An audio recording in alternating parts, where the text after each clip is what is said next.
Assalamualaikum warahmatullahi wabarakatuh.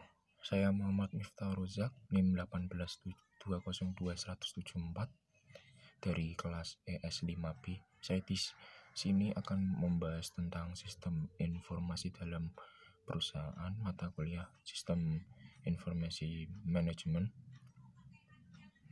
Dalam sistem informasi dalam perusahaan di sini definisi sistem yang lebih menekankan pada prosedur adalah suatu jaringan kerja dari prosedur yang berkumpul bersama-sama untuk melakukan suatu kegiatan atau untuk menyelesaikan suatu sasaran tertentu. Suatu prosedur adalah suatu urutan operasi klerikal atau disebut juga tulis-menulis. Biasanya melibatkan beberapa orang di dalam satu atau lebih departemen yang diterapkan untuk menjamin penanganan yang seragam dari transaksi bisnis yang terjadi. Definisi lain dari prosedur adalah urutan-urutan yang tepat dari tahapan-tahapan instruksi yang menerangkan apa yang harus dikerjakan, siapa yang mengerjakannya, kapan dikerjakan, dan bagaimana mengerjakannya. Yang pertama, perusahaan dan lingkungan. Perusahaan adalah suatu sistem fisik yang dikelola melalui penggunaan sebuah sistem virtual.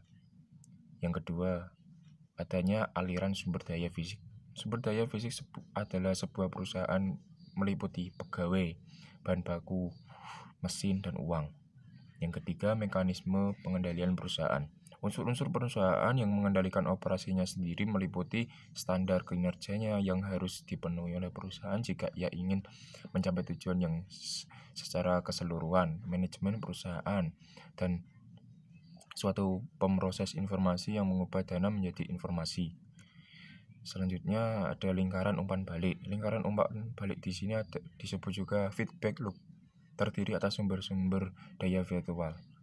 Yang selanjutnya, perusahaan di dalam lingkungan. Sebuah perusahaan tercipta atas dasar tujuan untuk memberikan produk dan jasa yang memenuhi lingkungannya. Sama pentingnya, sebuah perusahaan tidak akan berfungsi tanpa sumber daya yang diberikan oleh lingkungannya. Yang selanjutnya, aliran sumber daya lingkungan. Perusahaan terhubung dengan unsur-unsur lingkungannya melalui aliran sumber daya lingkungan, atau disebut juga bahasa asingnya environmental resource flow, yaitu aliran yang umum terjadi meliputi aliran informasi dari pelanggan, aliran bahan baku kepada pelanggan, aliran uang pemegang saham, dan aliran bahan baku dari pemasok. Yang selanjutnya, manajemen rantai pasokan dan sistem perencanaan sumber daya usaha.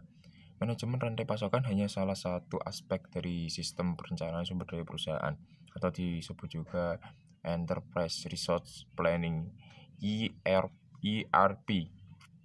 Namun memainkan peranan yang sangat penting dalam operasi.